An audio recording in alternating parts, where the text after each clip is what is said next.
Hey everyone, welcome to Nostalgia Trip, the show where we talk about our favorite games from the past and see if they still hold up. My name is Sam, and joining me today is John Luke, and we're going to be talking about the original Tomb Raider.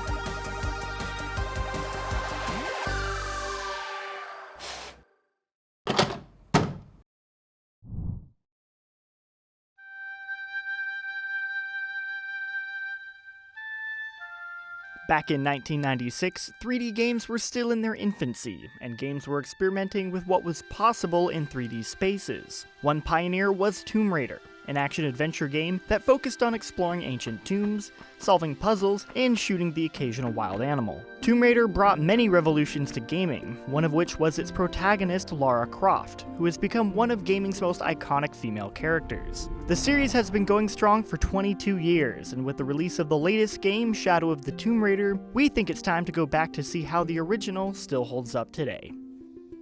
So, this week, Shadow of the Tomb Raider's out, so it's only natural that we go all the way back to where it began. A whole 22 years ago? Oh, it's so long ago. 96, yeah. Yeah, it was a long time ago. Came out on the PS1, PC, and Sega. The Saturn? I think it was the Saturn. Yeah. I remember playing the game when I was a kid. Yeah, I played 2 first, but I did eventually go back and play 1. And yeah, a lot of fond memories of these games. I've always loved Tomb Raider as a series. I've played almost every Tomb Raider game throughout the years, and boy, was it an experience to go back to the original one, because in some ways I think it holds up, and in other ways it definitely does not hold up, as we'll get into. And there's a lot of things that happened in the very first game that they actually kept true to the series all the way up until now, which I think is really interesting, because from first look, you're like, how does this even relate to the new reboot? But there are a lot of things in the core game design that and thematically they kept intact.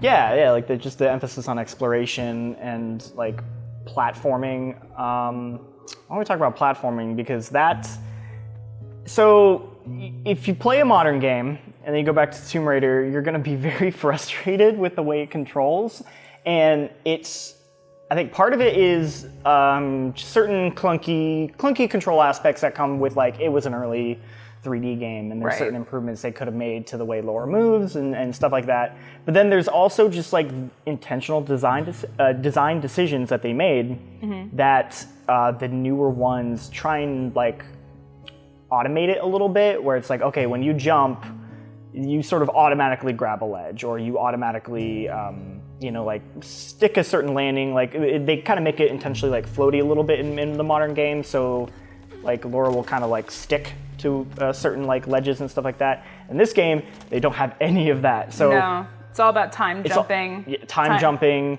You got to make sure you're holding the button so that you specifically grab the ledge. Yep.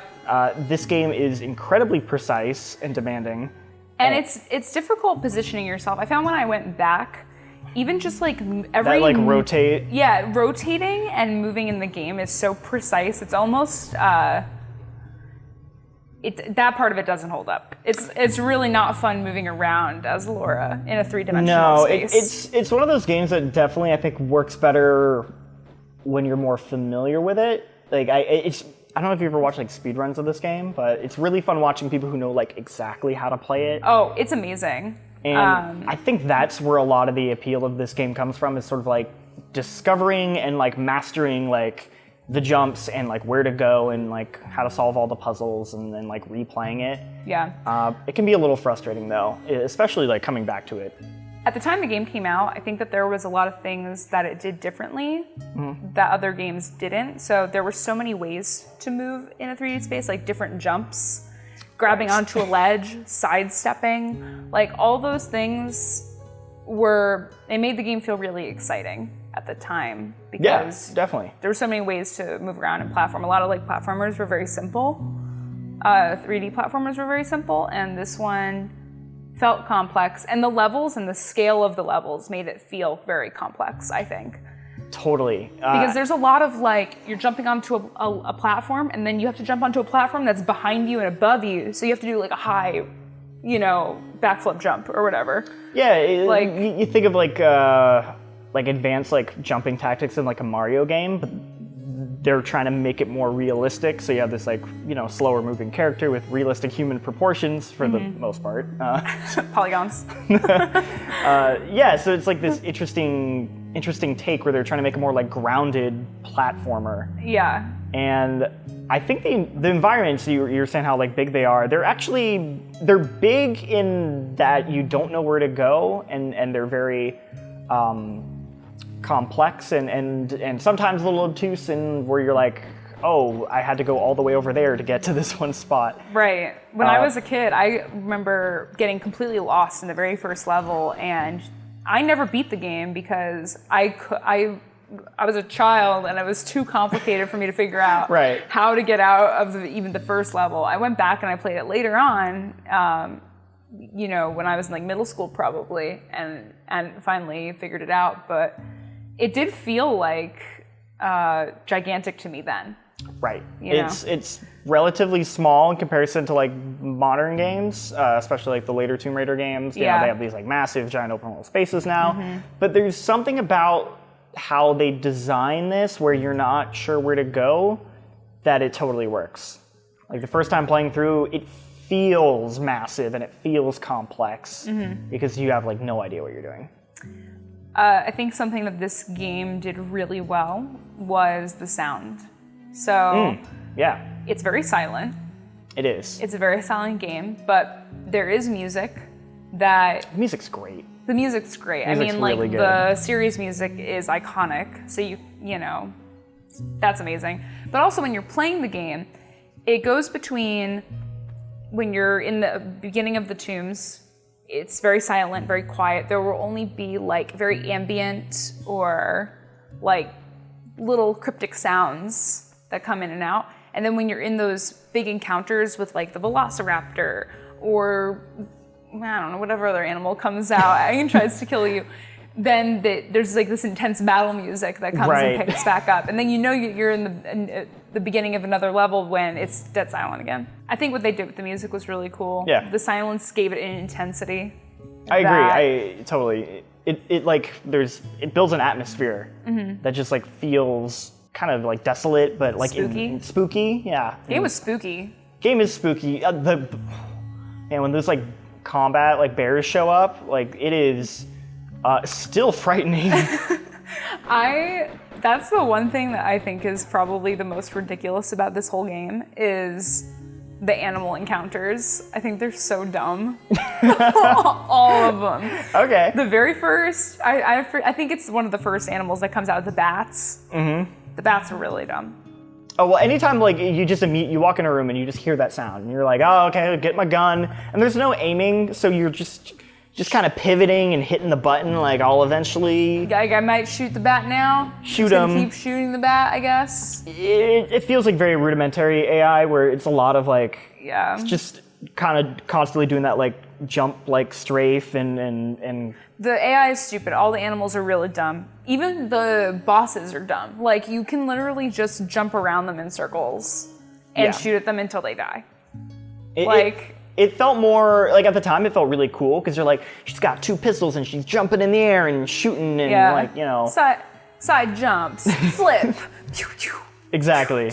But like going back and playing it, it's just kind of a pain, honestly. Like the combat doesn't really hold up to me at all. No, the combat is like terrible. Really bad. They've definitely, it's gotten way better. And even like the weapon options are like, you got 2 pistols. You got the 2 shotgun things, like the bigger guns. You have, there's not a lot. There's like literally 4 weapons to go in between or something. Yeah, it feels like the combat's there just to kind of break up the pacing of like the platforming and puzzle solving. Right. It's interesting how in like the later games, the combat has become like a greater part of like the Tomb Raider games when I feel like it wasn't actually that major of a deal in the first one. Like I said, it's kind of just there to pace it out, Yeah. So the core of like the first Tomb Raider games was very much explore the tombs, find the keys, pull levers and open doors and push your way through these like complicated map puzzles. Exactly. Sort of. And that was that was like the bread and butter of the whole series. It's the whole thing, really. There's a very like loose connecting story that's sort of like an excuse to go to all these exotic locations. There's not much to it, especially like, I think they've done a lot better job in the recent games of storytelling. It's really dumb, the plot. It's funny to look back on the plot because it really is silly, but they still do the similar things with the plot. So it starts out as like, you're on a mission to find a thing. And then it grows into this like very supernatural story of like, it's like Indiana Jones. Totally, and I think all Tomb Raider games have like continued that formula. It's just I think there's like more nuance in the later games that, this is an early PS1 game. It was very, very simplistic in its storytelling. Yeah. But it's interesting that like back then, I think the game obviously was like really good, so that helped. But that the zeitgeist was almost more around Lara as a character. Yeah. Than it was like than any other game. I feel like before that, and she became like this like crazy like gaming mascot.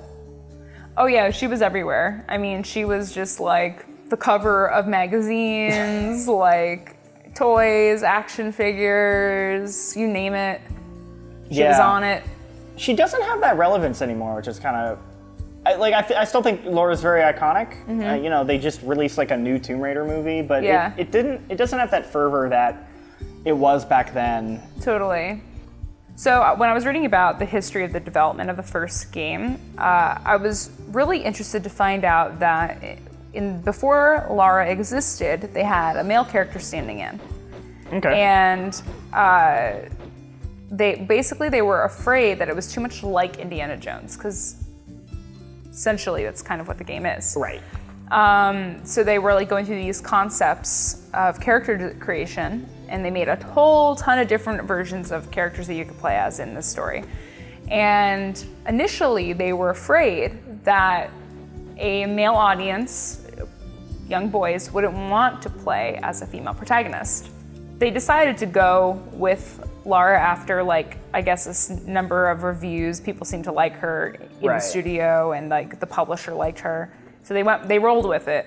But it's funny to me that she became so iconic. It's like, it's that ultimate moment of like, they were wrong. They were wrong. They didn't need to have a male protagonist, and she ended up being like this incredible face at the time for gaming. And it was a lesson for everyone, and now it's so easy to get a female protagonist in your games. Yay! Which I love. I think it's great. And that was one of the magic.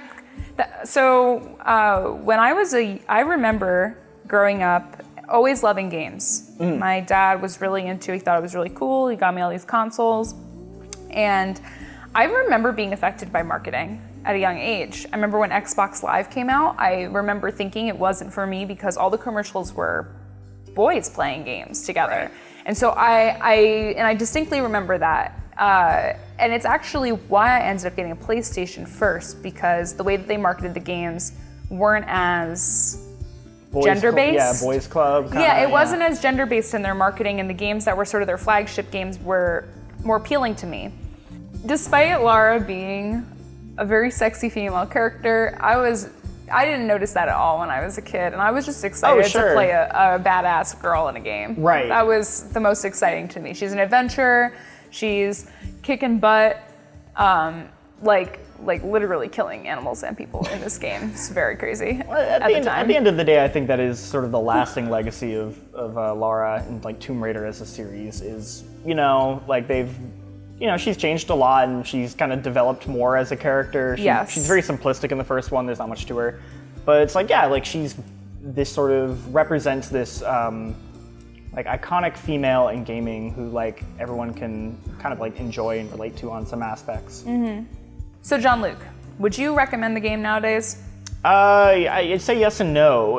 It's very dated in a lot of ways, like kind of the movement, the early like 3D design. It feels clunky in spots, but there's something to the platforming and sort of the lack of automation and the fact that you really have to like time your jumps that I still think is kind of unique compared to like most modern games in the way they handle platforming. So if you're looking for like a really interesting challenge, I would actually say that there is something to this game. that is still appealing. And I would like to see, like really, I would just like to see like a Tomb Raider game that actually like takes lessons from that and tries to make the platforming more challenging. Because I feel like modern Tomb Raider games are maybe like a little too automated on the platforming and not that interesting. It's really like the puzzles and the combat that are kind of the driving force, at least for me. So I would love to see a new Tomb Raider game like take inspiration from the original. I would recommend this game for somebody who is looking for a challenge. Mm-hmm. The other perk is that you can probably beat it in one day. It's only like... It's not very long. It's not a very long game, so it's totally doable in one day. I wouldn't recommend it to somebody who doesn't like platformers. It's basically all this game is platforming, so if you're not into platformers, this is not the game for you at all. Or if you're used to very smooth platformers. Yeah. There's a real rough learning curve around the controls that you're gonna have to get used to, and if that's not for you, I think, I wouldn't play it. Thank you for tuning in to Nostalgia Trip, guys. This show is gonna go on a hiatus because it is the busiest time of year for games. We've got a lot of content to make, so make sure to subscribe to our channel and see what we have coming up in the future.